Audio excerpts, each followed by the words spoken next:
इससे अच्छा और क्या होगा हमारे लिए।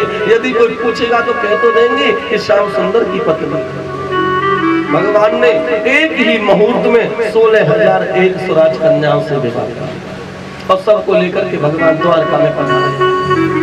सुखदेव जी बोले भगवान का परिवार इतना बड़ा है कि एक एक पत्नी से 10-10 बेटे और एक एक बेटी थी। प्रेम से बोलो जय श्री कृष्ण। 16,108 रानियां, एक रानी की 11-11 संतान, 10-10 बेटा थे और एक एक बेटी। इतना बड़ा था भगवान का परिवार। और इतने बड़े परिवार को भगवान बड़े आनंद से संभालते हैं।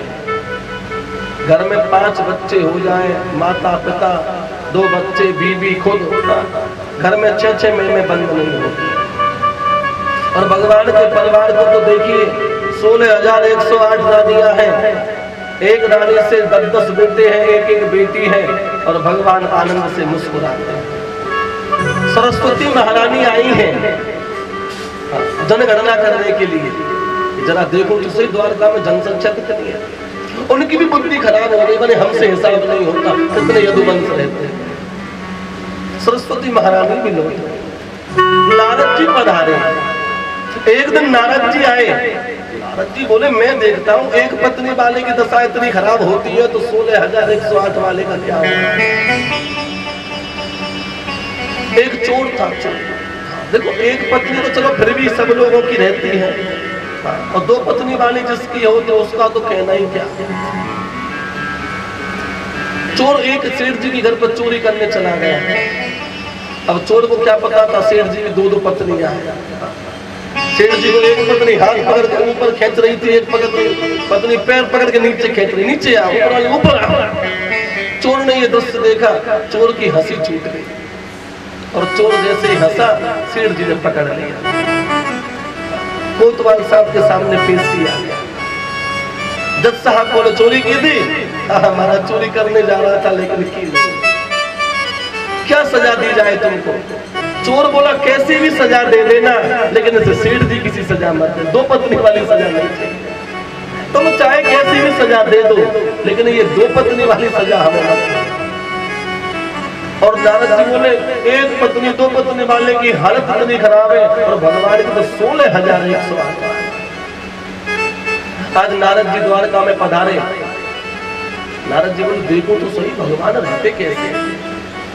सबसे पहले नारद जी रुक्मणी महारानी के कक्ष में गए। रुक्मणी जी भगवान के चरण दबाती हैं, भगवान लेटते हैं। और जैसे भगवान ने नारद जी को देखा, ओहो नारद जी आइए आइए आइए, बैठिए, बहुत दिन में आए हो नारद जी, बैठो बैठो। अरे रुक्मणी, देखो नारद जी आए। रुक्मणी ने नारद जी को प्रणाम किया। भगवान बोले ऐसा करो 1 गिलास दूध 4 लड्डू लाओ। रुक्मणी जी गई, 1 गिलास दूध 4 लड्डू लाए। नारद जी ने 4 लड्डू खाए, 1 गिलास दूध पिया। नारद जी बोले चलते। भगवान बोले हाँ ठीक है जाओ जाओ। अब नारद जी चले, रुक्मणी जी के कमरे से निकले, जामवती के कमरे में पहुंचे। यहाँ देखो भगवान है। अब जामवती के कमरे में जैसे गए तो जामवती और भगवान आपस में बातें कर रहे थे। और नारद जी चलने लगे। भगवान बोले ओहो नारद जी आओ आओ आओ। अरे नारद जी बहुत दिन में आए, बैठो बैठो। जामवती देखो नारद जी आए। 1 गिलास दूध 4 लड्डू लाओ। जामवती जी गई, 1 गिलास दूध 4 लड्डू लाई। नारद जी सोच रहे अभी तो दूध पिया, लड्डू खाए, फिर भी 2 लड्डू खाए, आधा गिलास दूध पिया। नारद जी आगे को गए, सत्यभामा के कमरे में पहुंचे। देखा सत्यभामा के साथ भगवान चौसर खेलते। और नारद जी ने देखा भगवान यहाँ भी है। नारद जी लौटने लगे। भगवान बोले अरे रुको रुको रुको, नारद जी आए हैं। अरे सत्यभामा देखो नारद जी, बुलाओ बुलाओ। सत्यभामा नारद जी को पकड़ के लाई, बैठो बैठो बैठो। भगवान बोले 1 गिलास दूध 4 लड्डू लाओ। सत्यभामा गई, 1 गिलास दूध 4 लड्डू लाए। नारद जी बोले 6 लड्डू तो पहले ही खा लिए। सत्यभामा बोले नहीं नहीं नहीं खाना पड़ेगा, हमारे यहाँ तो पहले ही 1 लड्डू खाया, थोड़ा सा दूध पिया। नारद जी चलने लगे, अगले कमरे में गए। जमुना महारानी के साथ में भगवान आनंद से बातें। भगवान बोले अरे जमुना जी देखो नारद जी आए हैं, 1 गिलास दूध 4 लड्डू लाओ। अब तो नारद जी जहां जहां भी गए भगवान बोले 1 गिलास दूध 4 लड्डू लाओ। नारद जी घबरा गए, यहाँ तो मरना हुआ है। जिसके कमरे में गए भगवान को सबके साथ में देखा।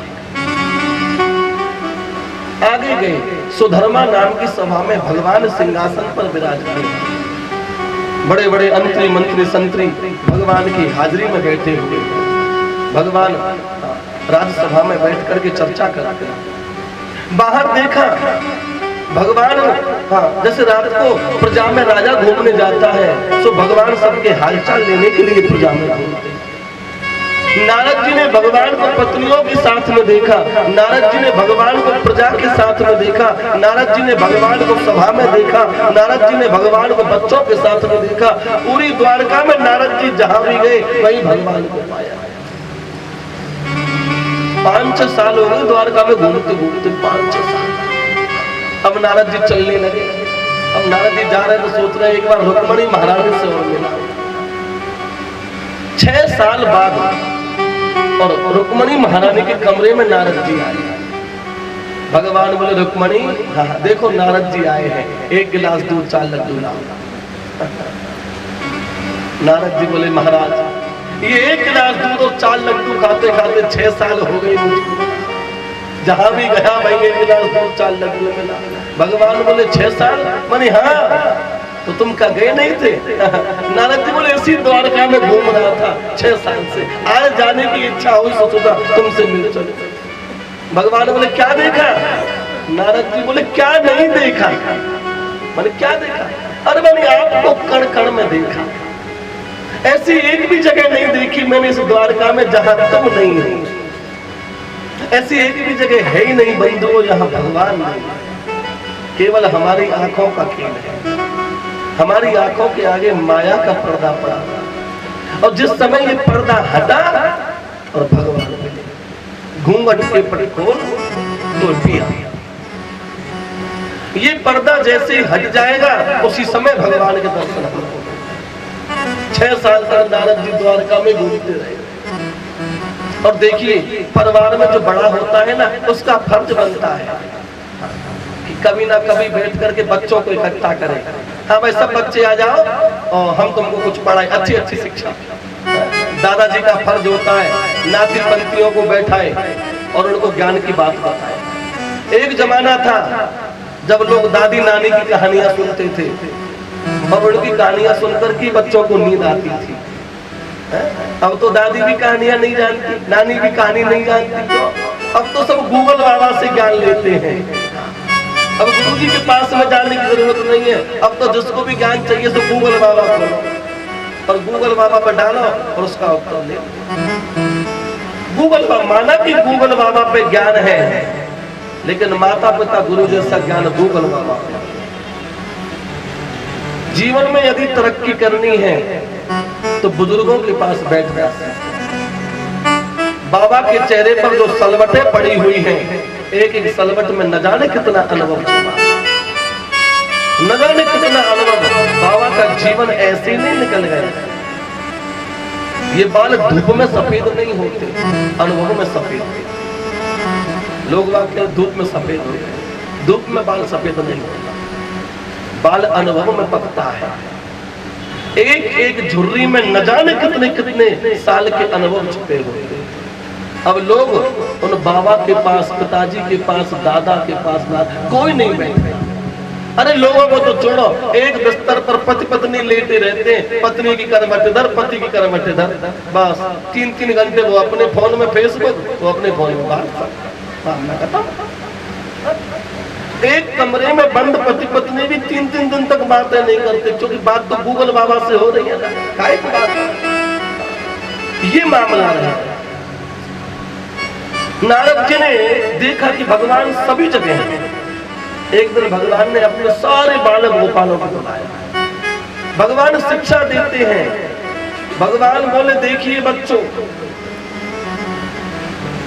इस धरती पर लोहे के चूर्ण को पचा सकते हैं, इस धरती पर पत्थर को पचाना सरल है, लोहे के चूर्ण को पचाना सरल है, यहाँ तक कि व्यक्ति जहर को भी पचा सकता है, लेकिन ब्राह्मण के धन से कभी हाथ मत लगा। ब्राह्मण की बिना आज्ञा से यदि तुमने ब्राह्मण का धन हर लिया ना, तो 7 पुस्त तुम्हारी नष्ट हो। ज्ञान देते हैं भगवान। भगवान बोले आज मैं यहाँ तक आया ना, ये सब ब्राह्मणों की कृपा। विप्र प्रसादेन धरणी धरोहर, विप्र प्रसादेन कमला मरोहम, विप्र प्रसादेन अजतो जिते। ये ब्राह्मणों का आशीर्वाद है कि लक्ष्मी जी ने मुझे चुना। सुदेव नाम के पंडित जी कृपा नहीं करते तो लक्ष्मी जी काहे को मुझे मिली। ये ब्राह्मणों का आशीर्वाद है कि आज तक मुझे कोई जीत नहीं पाया, और ये ब्राह्मणों का ये आशीर्वाद है कि मैं द्वारकाधीश बन गया। इसीलिए ब्राह्मणों से तो हाथ जोड़ करके चाहे कुछ मांग लो, लेकिन इनके बिना मांगे, इनके बिना कुछ कहे सुने, इनका एक रुपया भी तुम नहीं। ब्राह्मण का सम्मान करना, संतों का सम्मान करना। और देखिए जब गुरुजी पढ़ाते हैं तो 4 बच्चे के तो समझ में आ गए। जब गुरुजी क्लास में पढ़ाते हैं, क्लास में 100-200 बच्चे पढ़ते हैं, गुरुजी बोले समझ में आ गई, आगे वाले बोले हाँ हाँ आ गई, पीछे वाले को तो यही नहीं पता क्या पढ़ाया गुरुजी। ऐसे भगवान जब शिक्षा देते हैं तो भगवान ने अपने नाती पंथी से पूछा कुछ समझा, आगे वाले बोले हाँ हाँ बाबा साहब सब, पीछे वाले कोई सो रहे हैं, कोई ताश खेल रहे हैं, क्या। एक दिन क्या हुआ, ये तो देखो पढ़ाई 2 तरह की होती है। पढ़ाई एक होती है थ्योरी और दूसरा होता है प्रैक्टिकल, 2 तरह की। अब तो भगवान ने थ्योरी पढ़ा दी कि संतों का सम्मान करना, ब्राह्मणों का सम्मान करना, अपने से बड़े का आदर करना, भगवान सबको शिक्षा देते। भागवत जी में लिखा हुआ है यदि समाज में उन्नति चाहते हो, यदि समाज में एकता चाहते हो तो किसी मंदिर देवालय में बैठ करके सामूहिक कीर्तन किया करो। यदि समाज में एकता चाहते हो तो समय समय पर सामूहिक कीर्तन किया करो, और परिवार में एकता चाहते हो तो एक साथ बैठ करके भोजन किया करो। प्रेम से बोलो जय श्री कृष्ण, जोर से बोलो, आज और बोल लो। परिवार में एकता चाहते हो तो एक साथ बैठ करके भोजन खाओ। लेकिन आजकल तो एक साथ बैठ के कोई खाता ही नहीं। हाँ, बड़ा बेटा आया, बड़े की बहू कमरे से आ गई, 4 रोटी बना करके कमरे में ले गई। छोटा बेटा आया, छोटी की बहू आई, रोटी बना करके ले गई। कौन एक साथ बैठ के खाता? जिस घर में एक साथ बैठ करके लोग भोजन करते होंगे ना, उस घर में एकता होती है। और जिस समाज में सामूहिक कीर्तन पाठ होता होगा, कथा आदि में सत्संग में लोग बैठते होंगे ना, उन सब लोगों में एकता। भगवान ने पढ़ाई तो समझा दी थोड़ी, भगवान ने चला तुमको प्रैक्टिकल दिखाता। भगवान सत्संगे विवेक न होई, बिन सत्संगे विवेक न होई, राम कृपा सुलभ न सोई।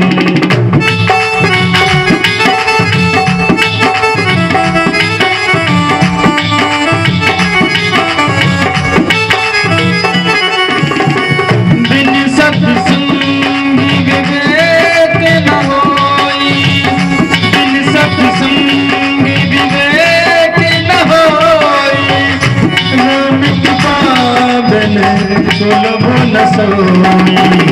बिन सत्संगे विवेक न होई, राम कृपा बिन, राम कृपा बिन सुलभ न सोई।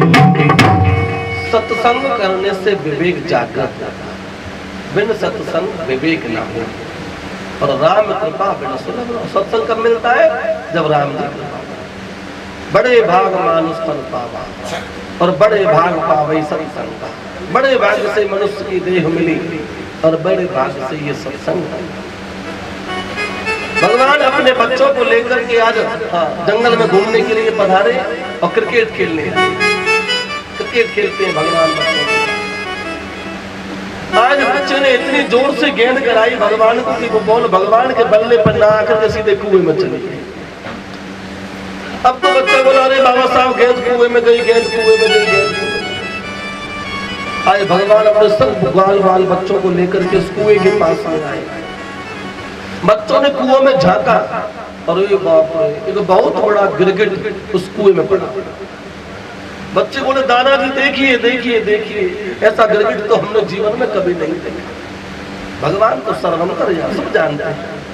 भगवान तो बच्चों को प्रैक्टिकल की शिक्षा दिलाने के लिए वन में लाए हैं। आज जो है भगवान बोले क्या है इस कुएं में ऐसा?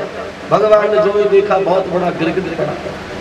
भगवान ने अपना हाथ उस कुएं में डाला और भगवान के हाथ का स्पर्श पाते ही वो गिरगिट की योनि छूट गए और सुंदर सी देह धारण करके एक व्यक्ति बाहर। बच्चों को बड़ा आश्चर्य हुआ, अरे दादा जी ये तो चमत्कार हो गया। मैंने क्या? अरे मैंने आपका हाथ का स्पर्श पाते ही ये गिरगिट तो मनुष्य बन गया। भगवान मुस्कुराए। भगवान उस गिरगिट से बोले अपने बारे में बताओ, आप कौन? हमारे बच्चे पूछना चाहते, अपनी कथा सुनाओ उनको, आप कौन हो? गिरगिट क्यों बने? ऐसा क्या अपराध आपसे हो गया जो आपको गिरगिट की योनि मिली? हमारे बच्चे ये कथा सुनना। सारे बच्चे शांत बैठे, भगवान भी बैठे। आज जो गिरगिट की योनि से मुक्त हुआ था ये कोई और नहीं था, ये राजा नृग थे।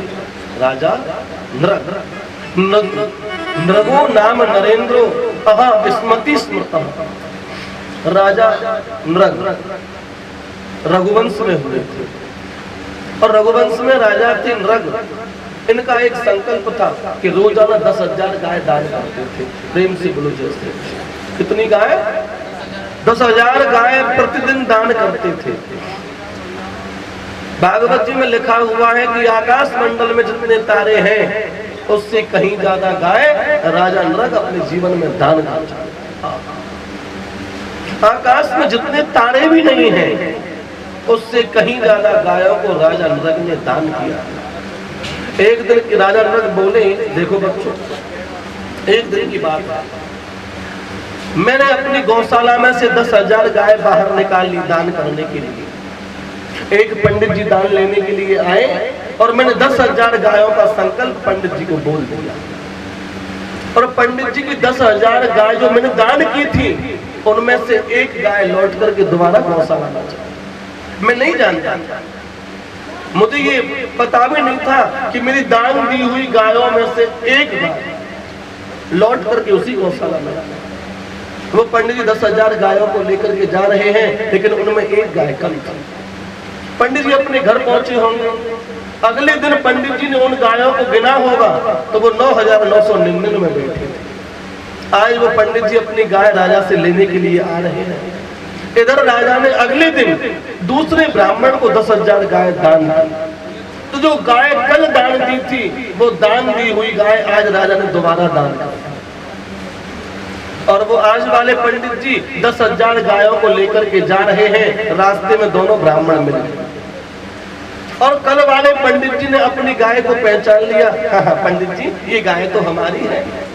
आज वाले पंडित बोले हाँ, आपकी होगी लेकिन ये गाय तो राजा नृग ने मुझे दान दी। पंडित जी बोले देखो दान तो दिया ठीक है लेकिन ये गाय तो हमारी है। दोनों ब्राह्मण में वाद विवाद होने लगा। दोनों ब्राह्मण बोले अपन क्यों लड़ते हैं, राजा के पास चलो, वही फैसला। दोनों ब्राह्मण राजा के पास में आए। कल वाले पंडित जी राजा से बोले देखो हाँ, आपने जो कल 10,000 गाय दान दी थी ना उनमें एक गाय कम थी, ये हमारी गाय है। आज वाले पंडित जी बोले देखो हमें तो नहीं पता, आपने दान दी हुई गाय दोबारा दान क्यों करते, आप भी गलती करते। आज वह राजा कल वाले पंडित जी से बोला कि एक गाय के बदले में 10,000 गाय और ले जाओ, लेकिन वो कल वाले पंडित जी भी कुछ ज्यादा है करते, नहीं हमें तो आज ही अपनी वाली गाय चाहिए, हमें नहीं चाहिए 10,000 गाय। आज वाले पंडित जी से कहा इस गाय के बदले में तुम 10,000 गाय और ले लो। आज वाले पंडित जी ने भी मना कर दिया, नहीं, जो एक बार संकल्प में मिल गया और दोबारा नहीं चाहिए। आज राजा नृग कभी इस पंडित जी किसी बोले, कभी उस पंडित जी किसी बोले। राजा नृग और ब्राह्मणों की लड़ाई का फैसला नहीं कर सका।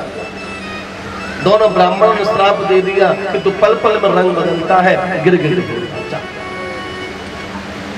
तो हे बच्चों, उन ब्राह्मणों के श्राप से मैं गिरगिट बन गया। मैंने उन ब्राह्मणों के पैर पकड़ लिए कि इसमें मेरा कोई अपराध नहीं है। ब्राह्मणों ने तरस खा करके मुझे आशीर्वाद दिया कि जाओ भगवान के स्पर्श से तुम्हारा कल्याण। और राजा नृग गिरगिट की योनि को छोड़ करके बैकुंठ धाम पहुंचा। भगवान बोले समझ में आई? बच्चे बोले हाँ दादाजी समझ में आया। ब्राह्मणों का कभी अपमान नहीं करना चाहिए। ब्राह्मण जिसमें राजी हो सो काम करना चाहिए। अब तो भगवान सब बच्चों को लेकर के महल में पधारे। भगवान के बच्चे आनंद से रहते हैं, पूरा भरा पूरा बरपर। और द्वारका में एक सुई की नोक, सुई भी यदि गिर जाती है तो पूरी द्वारका में आवाज आ जाती है कि सुई गिर गई। इतनी शांति, इतना बड़ा परिवार भगवान का और परम शांति। शांति बाहर नहीं मिलती, शांति तो अपने अंदर ही होती है। तुम ये सोचो शांति की खोज में मंदिर में चले जाओ कि जंगल में चले जाओ, कहीं नहीं है शांति। शांति तो अपने ही अंदर है। अगर शांति बाहर ढूंढने में मिल जाए तो सबकी जीवन शांत हो जाए। जिन जिन लोगों को ज्ञान हुआ उन सबको अपने अंदर से ही ज्ञान, बाहर से ज्ञान किसी को प्राप्त नहीं। शांति की तलाश करनी है तो नेत्र बंद करके एकांत में बैठ जाना, अपने आप शांति। अच्छा एक बात बताओ, सुख किसको चाहिए? कहते ना भाई पंडित जी सुख शांति दो, ऐसा आशीर्वाद दो सुख शांति बनी रहे। अच्छा एक बात बताओ, सुख किसको चाहिए? सुख सबको चाहिए। सुख जानते हो क्या होता है? सुख की परिभाषा क्या है? देखिए, सुख कहते किसको है?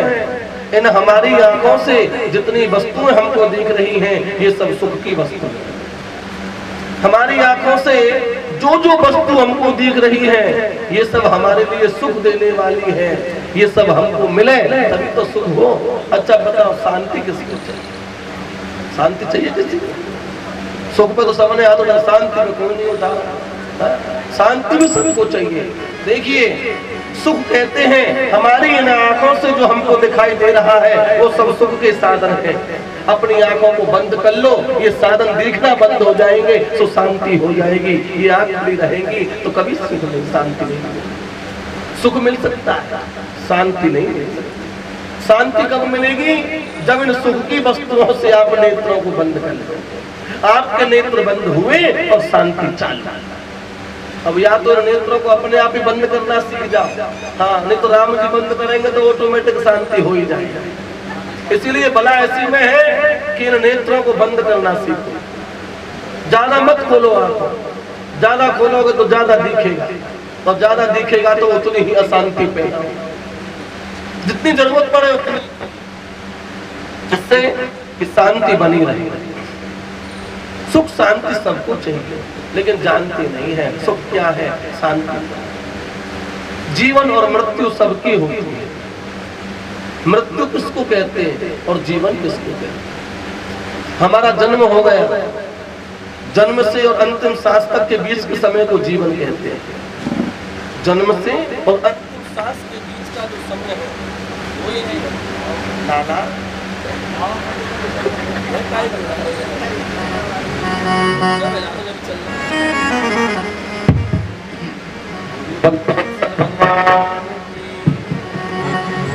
और तेरी चलाए से चले नैया गरीब की, चलाए से चले नैया गरीब की।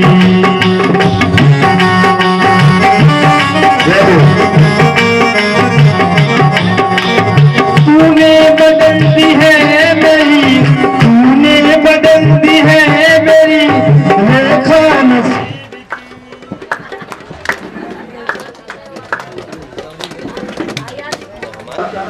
कि बेटे का भी विवाह हो गया। प्रद्युम्न जी अपनी घरवाली के साथ में द्वारका पधारे हैं और इतने बीच में भगवान के 16,107 विवाह। सुखदेव जी बोले हाँ हाँ बिल्कुल हो गया। भगवान का पहला विवाह हुआ था रुक्मणी जी के साथ में, और भगवान का दूसरा विवाह हुआ था जामवती के साथ। जामवती जानते हो कौन है? जामवती है जामवंत जी की बेटी। आपने रामायण देखी होगी, सुनी होगी। रामायण में जामवंत जी थे, जामवंत जी त्रेता युग।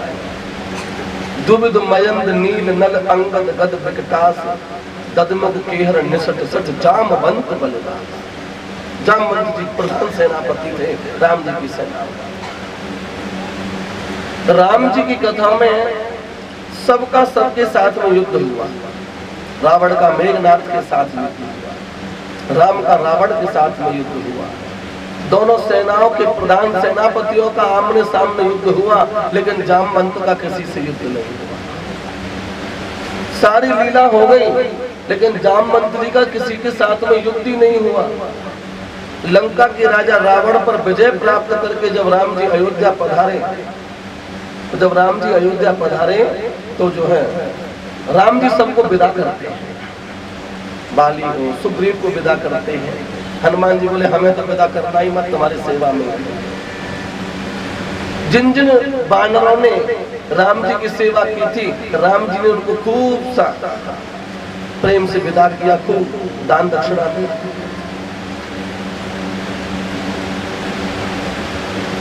और इधर क्या हुआ, यहाँ भी बड़ी सुंदर कथा है। जिस समय राजा रामचंद्र जी सिंहासन पर बैठे हैं, तो विभीषण ने राम जी के लिए माला बनाई थी, बड़ी सुंदर मणियों की माला। रावण के खजाने में जो सबसे कीमती मणियां थी, विभीषण ने उन कीमती मणियों की माला बना करके राम जी के गले में पहनाई। विभीषण जी राम जी से बड़ा प्रेम करते हैं। राम जी के गले में माला पहना दी। अब राम जी जानकी जी से बड़ा प्रेम करते हैं। राम जी ने वो माला उतारी और माला उतार करके सीता जी के गले में पहना। सीता जी को राम जी बड़ा प्रेम करते हैं। अब सीता जी हनुमान जी से बड़ा स्नेह करती हैं। जानकी जी माता ने वो कीमती मणियों की माला उतारी और हनुमान जी के गले में डाला। हनुमान जी ने उन मणियों को देखा, बोले ये हमारे क्या मतलब है। हनुमान जी ने एक मणि ली, दांत से तोड़ दी। तोड़ के देखा मणि उसमें तो राम नहीं है, वही फेंक दी। दूसरी मणि को लिया, उसको तोड़ा, देखा इसमें भी राम नहीं है, वही फेंक दी। तीसरी मणि को एक एक करके 10-20 मणियां तोड़ दी और वही सभा में फेंक दी। राम जी हंसते, जानकी जी भी हंसते। मंत्री जो थे वो बोले बंदर क्या जानता है अदरक का स्वाद। अरे महाराज, इतनी कीमती माला और ये हनुमान जी के गले में पहना दी, और हनुमान जी को तोड़ तोड़ के फेंक रहे हैं मणियों को। आज जितने भी मंत्री थे वहां पर, उन्होंने हनुमान जी से पूछा इन मणियों को क्यों तोड़ रहे हो। हनुमान जी बोले जिन मणियों में राम का नाम नहीं, वो मणि हमारे किसी काम की नहीं। हम ये देख रहे हैं कि इतनी कीमती मणि है, क्या इतनी कीमती चीज में राम जी हैं या नहीं। तो इन एक भी मणि में राम नहीं है, इसीलिए हम इन मणियों को फेंक रहे हैं। तो मंत्रियों ने कहा था इसका मतलब ये है कि क्या तुम्हारे प्रत्येक रोम रोम में राम बसे हुए हैं। हनुमान जी बोले हाँ, मेरे प्रत्येक रोम रोम में राम बसे हुए हैं, मेरे हृदय में राम बसे हुए हैं। लोग बाग बोले हमको भरोसा नहीं होता। उसी समय हनुमान जी ने सीना चीर के दिखा दिया और उनके हृदय में राम सीता के दर्शन। ये कथा वहां। और इधर जो जामवंत जी हैं, राम जी जब सबको विदा कर रहे थे तो जामवंत जी को भी विदा करने लगे। जामवंत जी बोले देखो हमें कुछ नहीं चाहिए, हमारी तो एक ही तमन्ना थी कि हमारा भी किसी के साथ में युद्ध हो, लेकिन प्रभु हमारी जो भुजाएं हैं ना, इनकी खुजली अभी शांत नहीं हुई है, ये खुजलाहट करती है, ये युद्ध के लिए लालायत हैं। रामचंद्र जी बोले इस पूरी सेना में तेरी जोड़ का कोई था ही नहीं। और जामवंत जी के जितना बल था ना, ऐसा बल किसी के भी पास में नहीं था। जिस समय समुद्र को लांघने की बात आई थी, तो जामवंत जी हनुमान जी से बोले थे का चुप साध रहे हो बलवान।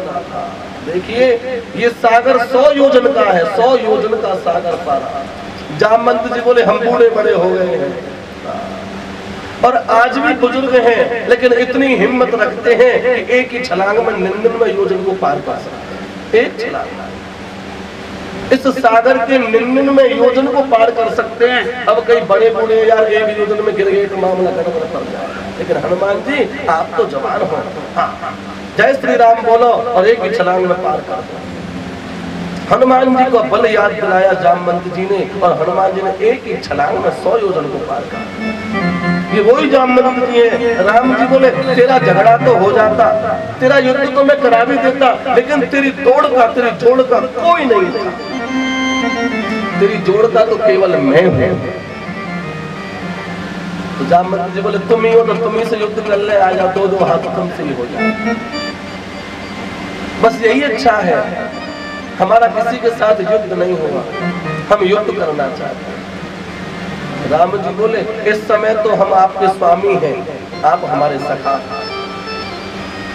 और यदि स्वामी और सखा में झगड़ा होगा तो इसका समाज में गलत उपदेश जाएगा। जामवंत जी बोले क्या करूं मैं? माने आप इंतजार कीजिए समय, हम जब कृष्ण बन के आएंगे तो तेरी इन जो भुजाओं में खुजलाहट हो रही है ना, तेरे साथ हम ही युद्ध करेंगे, क्योंकि तुम्हारी जोड़ के तो हम हैं। आज जामवंत जी हैं और जामवंत जी की बेटी है जामवती। जामवंत जी का विवाह तो नहीं हुआ था, लेकिन जामवंत जी की जो बुद्धि रूपी कन्या है, इसका विवाह भगवान का होगा, इतिमति कल्पित रूप। लेकिन कैसे? भगवान द्वारकाधीश अपनी सभा में विराजते हैं। भगवान की सभा का नाम है सुधर्मा। सुधर्मा नाम की सभा, जिस सभा में धर्म वास करता है। और भगवान द्वारकाधीश हैं, छोटी छोटी रियासतें भी होंगी वहां।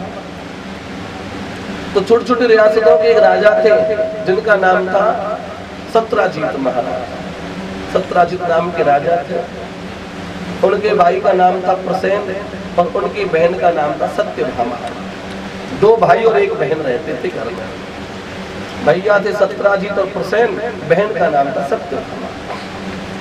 सत्राजीत नाम के जो राजा थे वो सूर्य भगवान की बहुत पूजा किया करते थे। सूर्य की पूजा सबको करनी चाहिए।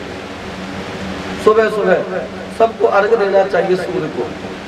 कौन कौन देता है हाथ का? हाँ, कितने बजे देते? 9 बजे, कम से कम 8 बजे तो देते ही होंगे। देखिए, सूर्य को अर्घ दिया जाता है जिस समय सूर्य लालमा लिए हुए उग रहा हो, निकलते उगते हुए सूर्य को अर्घ देते हैं। और यदि कहीं तुम 8 बजे अर्घ दोगे ना तो तुम्हारी आंखें खराब हो जाएंगी। प्रेम से बोलो जय श्री कृष्ण। 8 बजे तो सूर्य की ओर देखा भी नहीं जाता महाराज। हाँ, और आंख खड़ा के देख भी ली ना तो रेटिना खराब हो जाएगा आंख का, तो फिर तुम किसी को नहीं देख पाओगे। इसीलिए अर्घ देना हो तो जब सुबह सूर्य उग रहे हो तब अर्घ दीजिए। सूर्य को अर्घ देने से 9 ग्रहों की पीड़ा समाप्त हो जाती है। कुल में कोई अंधा व्यक्ति पैदा नहीं होता जो सूर्य भगवान को अर्घ देता। नेत्रों के समस्त रोग समाप्त हो जाते हैं। जिनकी घरों में पित्त पीड़ा होती है, सूर्य को अर्घ देने से वो भी खत्म हो जाती है।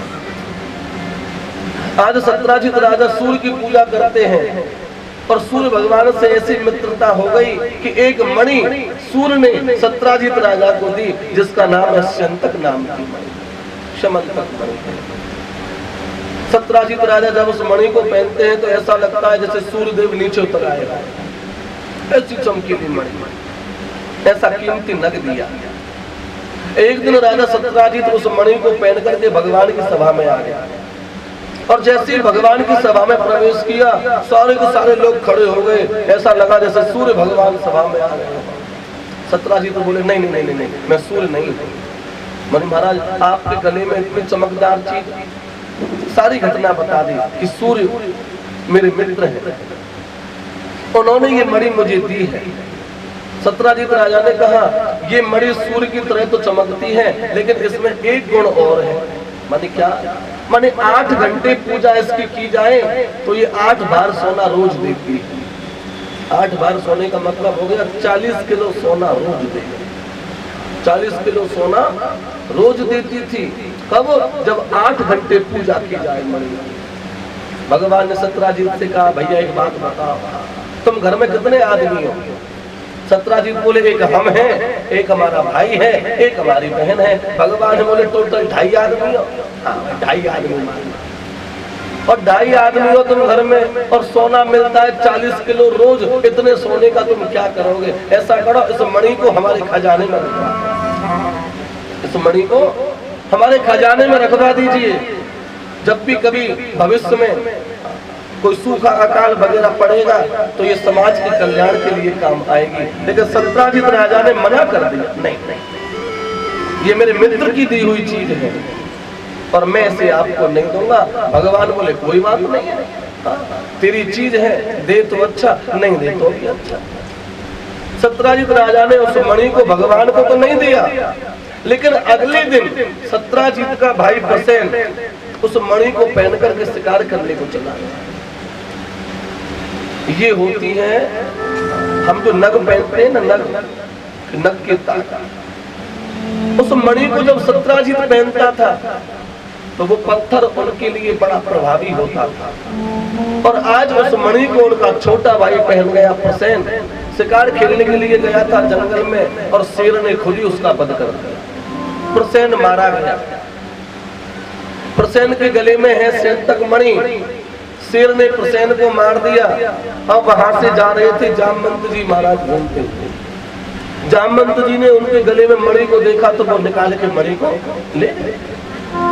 और जामवंत जी उस मणि को अपने घर ले गए, अपनी बेटी जामवती को उसे ले भी ली। रास्ते में व्यक्ति मरा पड़ा था, उसके गले में बड़ी कीमती मणि थी, इसको तू ले ले। इधर तो जामवती उस मणि से खेलती हैं और इधर सत्राजित राजा ने घोषणा करवा दी द्वारका में कि भगवान ने मेरे भैया को मरवा दिया, भगवान ने मेरे भाई की हत्या करवा दी। सत्राजित राजा ने चारों ओर मुनादी करवा दी। अब तो लोग आपस में चर्चा करने लगे कि भगवान ने एक मणि के पीछे किसी की हत्या करवा दी। राजा सत्राजित ने भगवान को मणि नहीं दी थी तो छोटा भाई मणि पहन के चला गया। सत्राजित बोले कि भगवान द्वारकाधीश ने मेरे भैया की हत्या करवा दी। आज भगवान को झूठा दोष लग गया। जल से पतला कौन है, कौन भूमि से भारी, और कौन अग्नि से तेज है और वो काजल सो कारी। जल से पतला ज्ञान है, जल से पतला ज्ञान है, और पाप भूमि से भारी, और क्रोध अग्नि से तेज है, और कलंक काजल सो। काजल का दाग छूट जाएगा, लेकिन यदि कोई कलंक लग गया ना तो पीढ़ी दर पीढ़ी निकल जाती है, लेकिन कलंक नहीं छूटता। और वैसे तो भगवान स्वयं कहते हैं चिंता करने की जरूरत नहीं है। स्वयं कृष्ण भगवान बोलते हैं भागवत जी में कि इस पृथ्वी पर ऐसा एक भी व्यक्ति नहीं जो दुखी ना हो, और एक भी ऐसा कुल नहीं जिस पर दाग ना हो। इसीलिए किसी से डरने की जरूरत नहीं। भगवान बोले जब मेरे कुल पे दाग है तो तुम्हारे कुल की तो चलती क्या है। जब मेरी बहन का विवाह मैं सुभद्रा से करा सकता हूँ, गालियां गाती है बहन सुभद्रा रे लाला गई अर्जुन संग भाग। भगवान बोले जब मेरे ही कुल पे दाग लगा हुआ है तो तुम्हारे कुल तो देखते ही क्या है। ऐसा एक भी कुल नहीं इस पृथ्वी पर जिस पर दाग नहीं हो, और एक भी ऐसा व्यक्ति नहीं जो दुखी नहीं। इसीलिए किसी से डरने की तुमको जरूरत नहीं है। सामने वाला क्या ये अरे तेरे, हाँ तू भी हमने देखा है, तू कहे ना मेरी और मैं कहूँ ना तेरी। आज भगवान पर झूठा दोष लग गया है। ब्राह्मणों ने कहा महाराज भादो सुदी चौथ का चंदा देख लिया होगा तुमने, भादो सुदी चौथ के चंदे के दर्शन नहीं करते। जो दर्शन करता है साल भर के भीतर उससे दोष लगता है। और गांव में क्या करते हैं, यदि चंदा दिख भी जाए ना तो कंकड़ उछा करके मारते हैं चंदा की ओर। कंकड़ ले और चंदा की ओर उछाल लो। हाँ ये दोष नहीं लगे, इसके लिए टूटका है। और इतनी जोर से भी मत मार देना कंकड़ की किसी के सिर पे जाकर के लगे जाए। तो भगवान ने शायद भादो सुदी चौथ का चंदा देखा हो तो दोष लग गया। अब तो द्वारकाधीश भगवान बोले प्रथम तो ये भैया हमने मणि को नहीं लिया, हमने सत्राजित के भाई प्रसेन को नहीं मारा, लेकिन कोई इस बात को मानने को तैयार नहीं था। भगवान ने जांच कमेटी बैठाई, मैंने पता लगाओ मामला क्या है। अब तो भगवान के जो गुप्तचर थे जंगल में यहाँ पर प्रसेन मरा हुआ पड़ा था, वहां उसे देखा। जांच चल रही है विशेष जांच। और जांच कमेटी ने देखा कि जिस शेर ने प्रसेन का वध किया था वो शेर भी मरा पड़ा है। और शेर के आगे जब देखा तो बड़े बड़े भालू के पैर के निशान पड़े। भगवान उस भालू के पैर के निशान के पीछे पीछे पीछे पीछे गए, देखा तो गुफा में जामवती उस मणि से खेल रही है। भगवान ने छुड़ा लिया। इधर भगवान ने उस मणि को एक ही झटके में छुड़ा लिया। जामवती रोने लगी। जामवंत जी बाहर आए, क्यों रोती हो? जामवती ने कहा कि पिताजी आपने जो मणि दी थी ना वो इन्होंने छुड़ा लिया। जामवंत जी बोले इस मणि को लौटा दो, ये हमारी बेटी की मणि है। भगवान बोले तुम्हारी बेटी की भले ही होगी, इस मणि के पीछे तो मुझ पर झूठा दोष लग गया है, ये मणि मुझे सत्राजित को लौटा दे, इस मणि को मैं लेके जाऊंगा। जामवंत जी बोले इस मणि को तुम लेके नहीं जा सकते, यदि मणि को लेके जाना है तो मेरे साथ में युद्ध करना पड़ेगा। और आज भगवान का द्वारकाधीश का जामवंत जी के साथ में युद्ध हुआ और जामवंत जी का बल जब चूर होने लगा, जामवंत जी का बल जब चूर होने लगा, जब जामवंत जी थकने लगे, पैर पकड़ लिए भगवान, बोले कि तुम मेरे राम हो, तुम मेरे राम। भगवान बोले कौन राम? हम किसी राम को नहीं जानते, हमारा नाम तो श्याम है, द्वारका के राजा। जामवंत जी बोले नहीं, तुम भले ही द्वारका के राजा हो लेकिन तुम मेरे राम। भगवान बोले हम राम नहीं है। जामवंत जी बोले इस धरती पर इतनी ताकत सिवाय राम के किसी में नहीं है जो मुझे युद्ध में हरा जाए, और आपने मुझे युद्ध में हरा दिया, तुम मेरे राम हो, इसीलिए मुझे राम रूप में दर्शन करो। और आज भगवान श्याम सुंदर ने जामवंत जी के कहने पर उसी राम रूप में दर्शन दिए। धनुष बाण लेकर के भगवान खड़े हैं। जामवंत जी ने पैर पकड़ने के बोले अब मैं बहुत रह लिया, मैं जाना चाहता हूं। जामवंत जी चलने की तैयारी करते हैं। जामवंत जी बोले ये मणि भी ले जाओ, और मेरी जो बुद्धि रूपी पुत्री खड़ी है ना जामवती, इसको भी अपने साथ ही ले जाओ, मैं कहाँ रखूंगा। इसलिए भगवान का दूसरा विवाह जामवती के साथ है। जामवती को और मणि को लेकर के भगवान महलों में पधारे हैं। सत्राजित राजा को भगवान ने वो मणि लौटा दी। ले भाई, हाँ तूने पूरी द्वारका में हल्ला कर दिया था कि भगवान ने पुरसेन को मरवा दिया, हमने नहीं मारा तेरा भाई, ये ले तेरी मणि, हाँ तू जाने तेरा काम जाने। सत्राजित राजा को बड़ी शर्मिंदगी महसूस हुई, बोला क्षमा कर, मुझे तो ऐसा ही मान हुआ था कि कहीं आपने तो नहीं मार दिया। भगवान बोले ये रही तेरी मणि, अपनी मणि को रख, अपने घर जा। पैर पकड़ के सत्राजित बोला कि महाराज मैं नहीं जाऊंगा अपने घर। एक बार आपने कहा था कि इस मणि को मेरे खजाने में रखो, तो प्रभु आज से ये मणि आपकी, ये मणि आप रखो, और बुरा ना मानो तो मैं अपनी बहन का विवाह भी आपके साथ में कर दूं, मैं स्वतंत्र होना चाहता हूं। तीसरा विवाह भगवान का सत्यभामा के साथ में। सत्राजित राजा बोला कि ये लो मणि और मेरी बहन से भी आप अपना विवाह करें। भगवान बोले एक शर्त पे विवाह करेंगे। माने क्या? माने दहेज में तुमको चलना पड़ेगा। प्रेम से बोलो जय श्री कृष्ण। सत्राजित बोला हमारा क्या करोगे? अरे बोले साले की तो विशेष जरूरत होती है, तुम्हारे बिना तो कोई काम होगा भी नहीं। माने क्यों? अरे देखिए आपने ये मणि तो हमको दे दी, अपनी बहन भी हमको दे दी, लेकिन इस मणि की 8 घंटे पूजा कौन करेगा? हाँ इसके मंत्रों को तो तुम ही जानते हो, तो चलो तुम भी 8 घंटे रोजाना पूजा करना तुम, और जो सोना मिले उसे लेंगे। चलो सत्राजित को भी भगवान अपने साथ लेवा लाए। 8 घंटे रोजाना वो पूजा करता है, और जो सोना मिलता है 40 किलो भगवान खजाने में रखवा। आज जो है तीसरा विवाह भगवान का सत्यभामा के साथ हुआ। सत्यभामा एक ऐसी रानी है जो बात बात में नाक फुला लेती है, गुस्सा तो जिनकी नाक पे रखा रहता है। प्रेम से बोलो जय श्री कृष्ण। काऊ काऊ की तो नाक पे गुस्सा रखा है, और गुस्सा भाई की नाक पे ज्यादा रखो जो ज्यादा दहेज लावे। मेरे बाप ने 30 लाख रुपया दिए, काय करूंगी तो काम, मैं ना करूँ एक उतना, वो करेगी ना वो एक उतना। क्यों? 30 लाख रुपया दिए बाप ने दहेज में, अब 30 लाख में आई कब काम कर में तो नहीं आई है, पलंग पे आराम करेगी, काय करेगी? काम करेगी सास। कब गरीब की बेटी आती तो घर के सब काम में करती हो, 30 लाख वारी लगे तो कौन काम करे? सत्यभामा का भी यही हाल है, बात बात पर रूस जाती है। तीसरा विवाह भगवान का सत्यभामा के साथ। अर्जुन को लेकर के भगवान जा रहे हैं घूमने के लिए। भगवान ने अर्जुन से कहा भाई भूख लग रही है, कुछ भोजन पानी का इंतजाम हो तो करो। अर्जुन बोला तुम यहीं रुको, हम जंगल से ढूंढ करके लाते हैं, कोई कंदमूल फल मिले तो खाएंगे बैठ कर। अर्जुन जंगल में गए तो जंगल में अर्जुन ने देखा कि घोर जंगल है, नितांत वातावरण, कोई नहीं और एक सामली सलोनी कन्या बैठ करके भजन कर रहे, नेत्र बंद है जिसके, ओम नमो भगवते वासुदेवाय जब चलता। अर्जुन ने दूर दूर तक देखा कोई भी नहीं, और इस घनघोर जंगल में ये किसकी इच्छा से, किसको पाने की इच्छा से तपस्या कर रही है, उसको जगाया।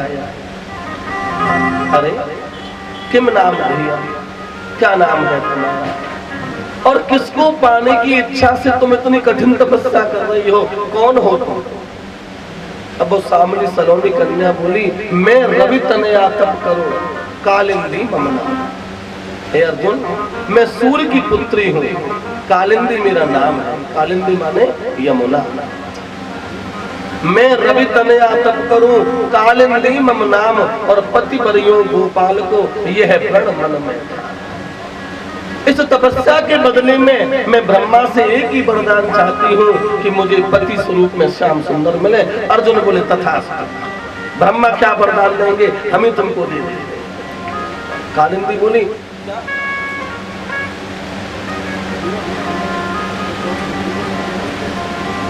आज हम ही तुमको वरदान दे देंगे। क्या हो गया भाई,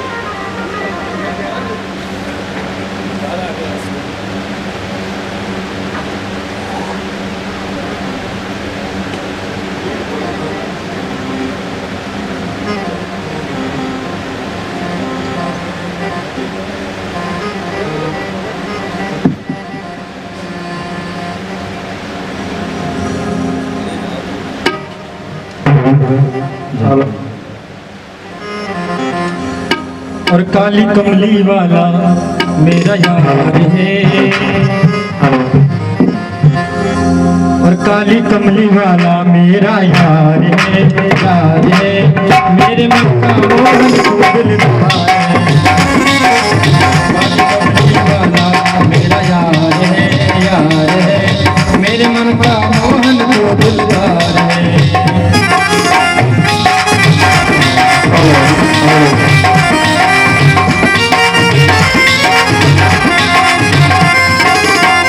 मेरा यार है, मेरा दिलदार है, मेरा यार है, मेरा दिलदार है।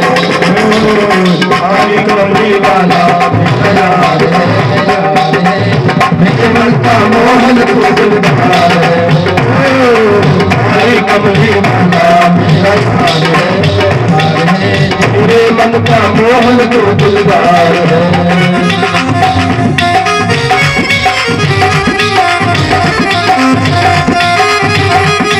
चलो हाथ उठा करके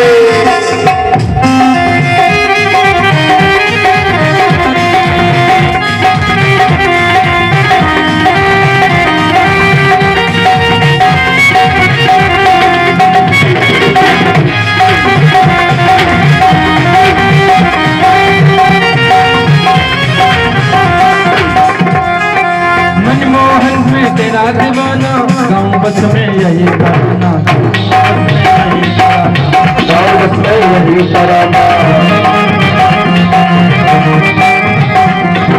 मनमोहन में तेरा दीवाना, गाँव बस में यही तराना, गाँव बस में यही तराना, गाँव बस में यही तराना। आज का ही दिन और बाकी है, जितना आनंद आपसे लिया जाए तो हाथ उठा करके। मनमोहन में तेरा दीवाना, गाँव बस में यही तराना, गाँव बस में यही तराना, गाँव बस में यही तराना। श्याम सलोने तू मेरा दिलदार है, दिलदार है, मेरे मन का मोहन को दिलदार है। काली कमली वाला मेरा यार है, यार है, मेरे मन का मोहन को दिलदार है। जय हो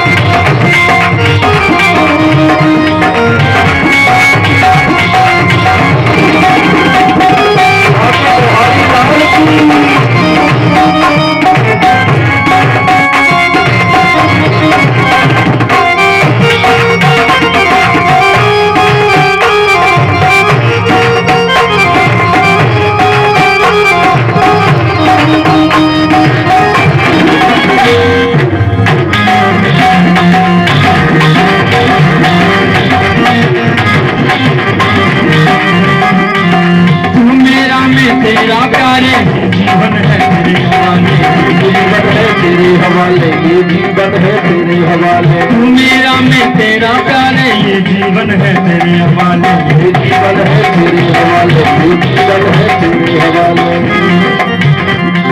तेरे हाथ इस जीवन की पतवार है, पतवार है। मेरे मन को मोहन को दिलदार है। ओ काले कमले काला मेरा यार है, मेरे मन का मोहन तो दिलदार है। हरि राम की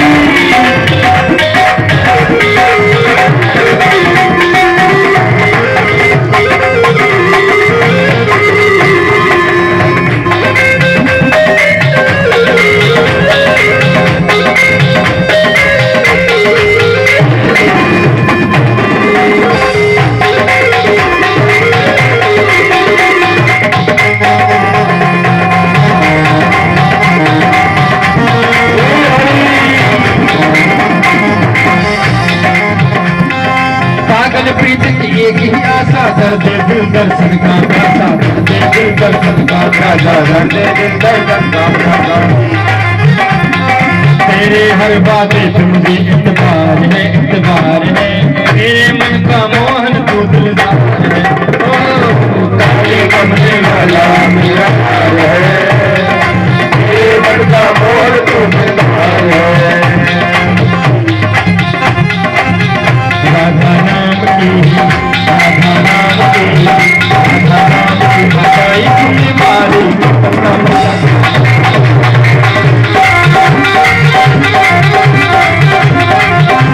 पत्ता पत्ता श्याम बोलता, के पत्ता पत्ता श्याम बोलता। राधा नाम की, राधा नाम की, राधा नाम की बताई तुमने मारी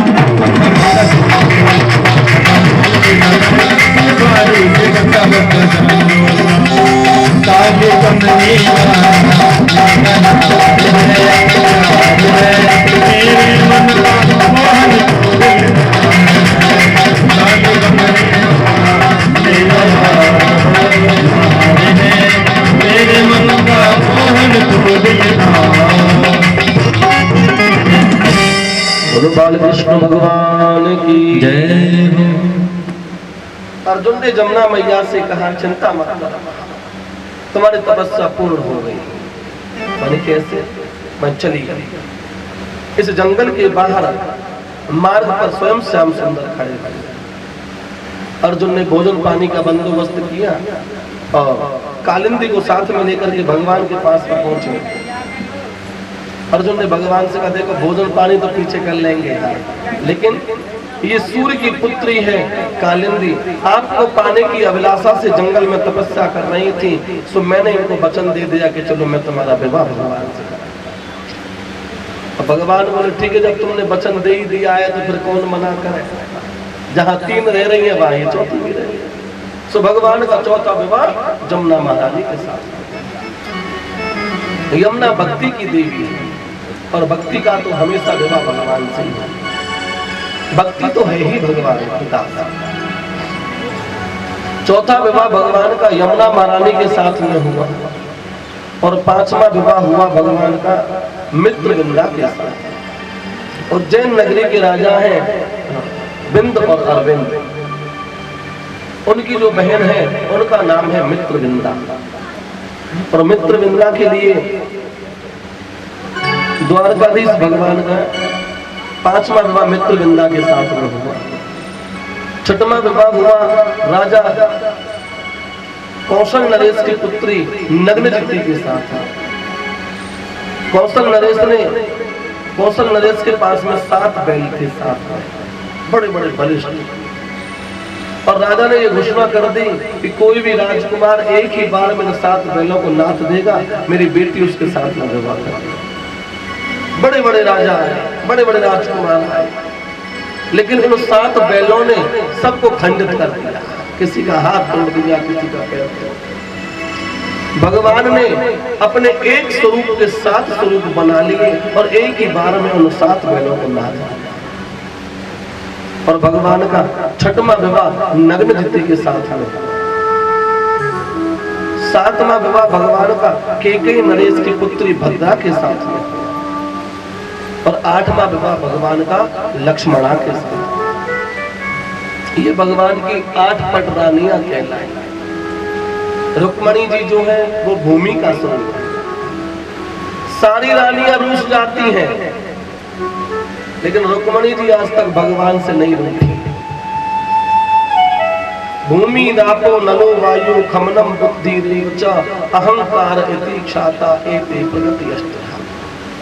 आज 8 प्रकार की पटरानी, आज 8 प्रकार की प्रकृति भगवान के बस में है।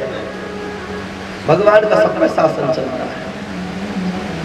परीक्षित जी बोले महाराज समय कम है और विवाह तो अभी 16,100 और बाकी है।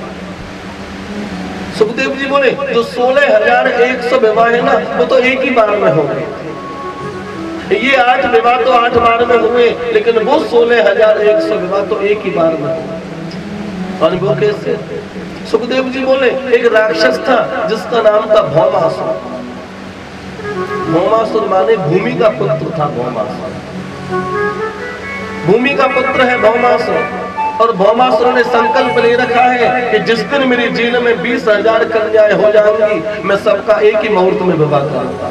प्रेम से बोलो जय श्री कृष्ण। ऐसा संकल्प ले रखा है कि 20,000 कन्या जिस दिन मेरे जेल में इकट्ठी हो जाएंगी मैं 20,000 से एक ही मुहूर्त में विवाह करूं। ऐसा संकल्प लगा लो। ये भी कुछ संकल्प लेने वाला। अरे संकल्प लेना है तो लो कि मैं रोजाना भगवान के दर्शन करूंगा। संकल्प लेना है तो लो कि पहली रोटी गाय को खिलाऊंगा उसके बाद मैं खाऊंगा। संकल्प लेना है तो लो कि किसी गरीब कन्या का विवाह में कराऊंगा। ऐसा संकल्प है। और भौमासुर का क्या संकल्प था कि 20,000 राजकन्याओं से एक ही मुहूर्त में विवाह करूंगा। लगा लीजिए। एक सेठ जी थे। सेठ जी भगवान की कथा सुनने गए। पंडित जी बोले संकल्प लेकर के जाना अच्छा सा कि आज के बाद में कभी भी हम गलत काम नहीं करेंगे, चोरी नहीं करेंगे, झूठ नहीं बोलेंगे, कोई अपराध नहीं करेंगे। सेठ जी बोले चोरी बोरी तो हम वैसे भी नहीं करते पर झूठ तो बोल ही लेंगे। और झूठ नहीं बोलेंगे तो रोटी कैसे खाएंगे, तो झूठ तो हम बोलेंगे। पंडित जी बोले ठीक है झूठ बोलो, लेकिन ऐसा संकल्प लो जिससे कल्याण। तो सेठ जी ने मजाक में संकल्प ले लिया कि हमारे घर के बाहर एक कुम्हार रहता है जो बर्तन बनाता है मिट्टी के। सेठ जी बोले कि मैं आज से संकल्प लेता हूँ कि जब भी मैं जगूंगा तो सबसे पहले उसी कुम्हार के दर्शन करूंगा। ये भी कुछ संकल्प था। अरे सेठ जी संकल्प लेते तो ऐसा ही ले लेते कि मैं जब भी जगूं तो सबसे पहले भगवान के दर्शन करूंगा। सेठ जी ने क्या संकल्प लिया कि आंख खुलते ही मेरे घर के आगे कुम्हार का घर है और कुम्हार बाहर सोता है, मेरी आंख खोलेंगे सबसे पहले उसी को देखूंगा। ऐसा संकल्प ले सेठ जी ने संकल्प ले लिया। अब सेठ जी संकल्प को निभा रहे हैं। रोजाना आंख खुलती है तो सबसे पहले उसी कुम्हार को देखते हैं। कई साल बीत गए लेकिन सेठ जी अपने संकल्प पर अड़े गए। आंख खुलती उस कुम्हार को देखते। एक दिन क्या हुआ कि राजा के यहाँ पर कोई बड़ा आयोजन था। तो राजा ने कुम्हार को आदेश दिया कि तुमको इतने मिट्टी के बर्तन बनाने हैं, तैयारी शुरू करो। अब कुम्हार को आदेश मिल गया राजा का कि बर्तन ज्यादा बनाने हैं। रोजाना कुम्हार सुबह 5 बजे जगता था, लेकिन राजा का आदेश था बर्तन ज्यादा बनाने, तो रात को 3 बजे जग के पहुंच गया मिट्टी खोदने। इधर सेठ जी की आंख खुली। सेठ जी ने देखा कुम्हार नहीं है। सेठ जी बोले संकल्प का क्या होगा? तो वो जानते थे कुम्हार कहाँ मिट्टी खोदता, वही पहुंच गए। सेठ जी उसी कुम्हार के दर्शन के लिए मिट्टी यहाँ खोदता था, कुम्हार वही पहुंच गए। और भगवान की लीला देखो, कुम्हार का जीवन निकल गया मिट्टी खोदते खोदते, उसे कभी 1 रुपया भी नहीं मिला मिट्टी में। और आज कुम्हार को धन के 2 घड़े मिले भरे हुए, सोना चांदी भर रहा था घड़ों में। कुम्हार का बोला रात को 3 बज रहे हैं, अगर अभी ले जाऊंगा तो दिन निकल आएगा, सबको पता चल जाएगी। ऐसा करता हूँ यहीं दुबका जाता हूँ, रात को आके। कुम्हार उनको दुबका रहा था और सेठ जी तो अपने संकल्प को पूरा करने उसके दर्शन के लिए जा रहे हैं। सेठ जी ने कुम्हार को देख लिया। सेठ जी बोले दीको दीको दीको।